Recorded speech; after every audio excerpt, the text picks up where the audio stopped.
the first question is, where is your lovely accent coming from? Oh, thank you, Marta. And I want to say hi to all of your team in everywhere in United States and also in Europe. I know you are a great representation of the company because you have such a diversity in your team. And we love to see that. Just when you started, you were saying, how important it is to mix all the cultures, the language, the religion, the colors, in general, just diversity. But we are all empowered women trying to survive, trying to get ahead, trying to reach our goals. And yes, this is a great company that I belong for a long time. And I started actually moving to United States, but you want to know my accent is I'm originally from Paraguay. So my first language is Spanish, and I moved here really long time ago, and I went to college, and after that I met Rex, who actually brought me to the company. But overall, I would say that as big as the company seems like it, we try to keep it really tight, really like we get to know the people that are next to us, that are fighting daily out there to reach their goals and to reach the lifestyle that they're looking for to get. So I'm excited to let you know that we've been doing just great the past couple of years and looking forward to increase more because the members of this company, just like you, get to that place. You gotta have to go through a lot of things, a lot of adjustment, a lot of struggles, but it's not because it's hard. It's only because it needs to fall in place to be able to open that big door for you. So you just have to know that it will take time, but you just have to believe in yourself first and know that you should not be giving up. Now, why for me it's easy to say that? A lot of people are like, well, for you it's easy to say that, for Martha it's easy to say that. In reality is because we had experienced that, that's not easy, but it's possible. So what that means is some people are doing, most likely you can do it too. It's just depend on you and your mindset as well. You know how many people always said, if a woman is thinking about something, she's going to get it. Well, we have that advantage. If we're thinking and planning on it and dreaming with it, and every move we do is towards the goal that we're setting, trust me, no one and nothing will stay between your goals and yourself. So just open that door because you're coming. What I'm trying to say is just get yourself up.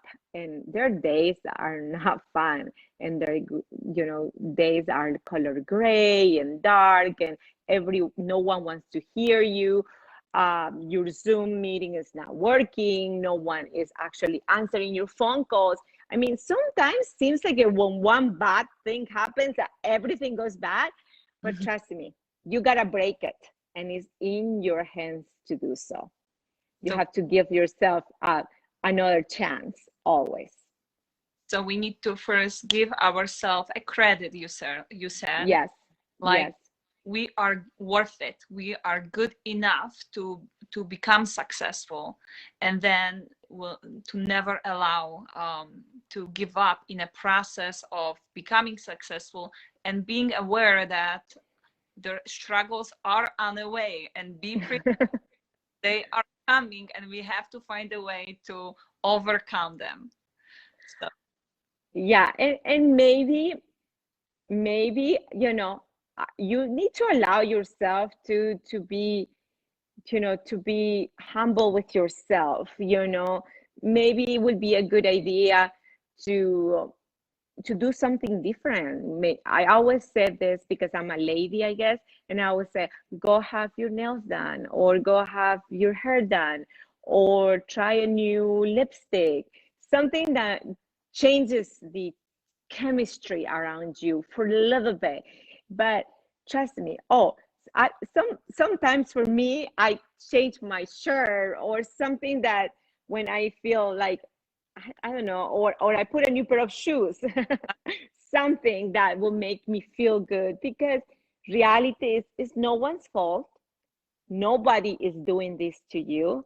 It just happened. It's part of what needs to happen to align everything to get there for you. And also remember, hard things always stay. So whatever took you a lot of work to accomplish, it's going to stay for a really long time. That's true. So, on looking at your way to become successful, and I see persistence in you. Can you tell a little bit more about that? My persistence regarding my life or regarding my work life or I would say, or a mix? I would say how you how I see you in forever, you know, how you were teaching us, you were coming to Chicago, you were teaching us, you were giving us makeup classes. Then I was looking at you doing webinars. Then I saw you on a stage. Then you were a presenter. You were also climbing your up, you know. I totally see the persistence in what you were doing, you know, on your way up. Can you tell us a bit about that? Yes, absolutely. So number one thing is I was always in love with what I was doing. So number one thing is you gotta like what you're doing. Even though there are times, you know, traveling, a lot of people, oh, who wants to travel like that? You stay, there's storms, you stay in the airport. There sometimes your plane get canceled. And but my view was bigger than that. I enjoy being with the FBOs. I loved it. Even though when I started, I had just a small portion of it, but I loved it. And one of the things about persistence that goes hand by hand with it is obviously you gotta love what you do. Um, you have to do so, even though it's a storm, even though it's in a bad time. It's just a day. Don't worry, it will pass. So you have to you have to do so and allow yourself for mistakes and to be able to grow with it. So all that combined makes who you are and keeps you ready for the next step. Now, there are times that I wanted to do so many changes then, you know, in the type of training or maybe things that I wanted to provide, but I couldn't do it alone. I had to have a team. And that's when you look for the support of others, you know, when you want to implement something new. And I was persistent of that. And slowly, obviously, it got to the top to be able to be practically in charge of a country that was extremely successful, which is United States. And congratulations to all of you. We are in the top 6, so that is great. So and of course that, and besides that, you know, my goal was always, yes, to increase sales, but no, my goal was really to be able to have all the FBOs happy and for them to increase their own sales and reach their goals of becoming an Eagle manager. That was a big thing for me, having Eagle managers, because Eagle managers were able to taste the luxury of traveling to another country. An Eagle manager was able to taste a little bit more money on their bags so they can practically buy whatever they want. But going back to your question, is that, you know, I was really persistent of that, of creating more Eagle managers, because that would also make me happy, and also I was able to grow and travel with all of you. So it was really well paid, I would say, because not only it was not just a job for me, was more like a lifestyle, was more like the people that I want to be with. Because when you sponsor someone too, you got to understand that these are the people that are going to be in trips with you. These are the people that you're going to be making memories with. So I was really comfortable regarding the people surround myself, and I loved that being in charge of the North America team then. Yeah, we felt it many times when we were meeting each and we were meeting around the globe. And yes, Eagle Manager really let us travel. Of course, now it's different, but before, I remember my trip to Greece when Oh my gosh, yeah. the first time ever, and because of our company, I would never probably be there. And it was amazing. But Cynthia, last question to you, since Okay. English is my second language and English your second language, and we both have accent, and I'm talking from my experience. When I was building my business, and still it's I got rid of the fear of speaking English publicly, especially, but still, I'm working on it. But I know there is so many other women who might be living in United States or somewhere else, and maybe they are trying to build the businesses, in English, and this is something that is stopping them. Can you tell them how maybe you overcame that thing? How you how do you think about having an accent and building a business? Do we always need to speak perfect English to build a business? Because I know that, especially in my team, there are ladies who are not building, for example, English speaking community because they feel they don't speak perfect, they don't speak good enough, and I think you are a good example to tell them a few words about that. Absolutely, that is my expertise. Yeah, I say that, you know, is we are our worst enemies. We think that we have the strongest accent, we don't feel good.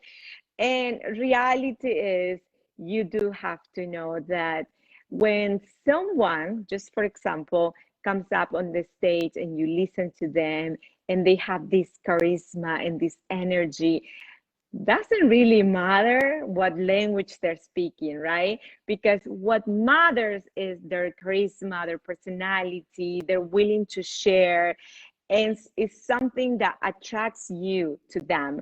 So it's the same thing. Number one, be you. Number two is, a language doesn't define you. Instead, it's really an accent doesn't define you. A language does. What that means is, like, if you speak more than one language, wow. To me, that means that you're super smart. Now you can conquer everything.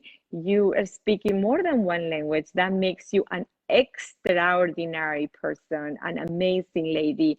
So you just have to understand that people around you are fascinated by it. They're not judging you for, where is this lady come from? What is she meant to? No, instead, they're attracted to a person that has a good charisma, that has a good vision, that is happy with herself, that has confidence, because we all admire other people just like that. So be the one to lead into that, because it's true. We gotta support our FBOs that are in the United States, that are speaking another language, because as is, they are already they're already established so much. They already conquered so much that this is just an extra mile to run, and they just need a little bit more fuel. And that's what we're here for, to support them and to stand by them. So yes, I know that is an issue. You're not the first person that talked to me about that. So I'm excited to let you know that we all feel the same, but we're all going to walk the walk, which is to that will take us to reach our goals and the lifestyle we want to. I love that. I love that. I think whatever you said was super inspiring.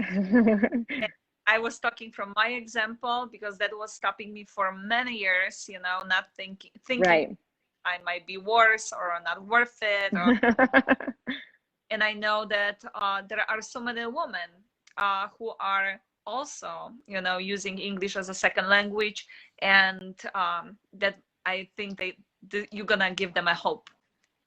Look at you, look at you, and so I So adorable. can do it too. Uh, okay. Cynthia, I am so happy we finally connected and I was able to ask you questions. If we cannot meet personally yet, at least on here on Facebook Live. And thank you so, so much. I cannot wait to hug you. In reality, I hope it will be soon. And I'm sure there is so many FBOs or other people here who've never heard about the company, who've never heard about, you know, stuff, more personal stuff from you, and who are super grateful for your time. And I'm grateful as well. I am grateful to be able to call you my friend. So thank you for inviting me and not giving up. Today I moved like all the rooms in my house to be able to figure out which ones sound right. I don't know what's going on, but nothing will stop us Exactly. from our goal. So just I leave you with that. Looking forward to see all of you guys here in Arizona. This is your house.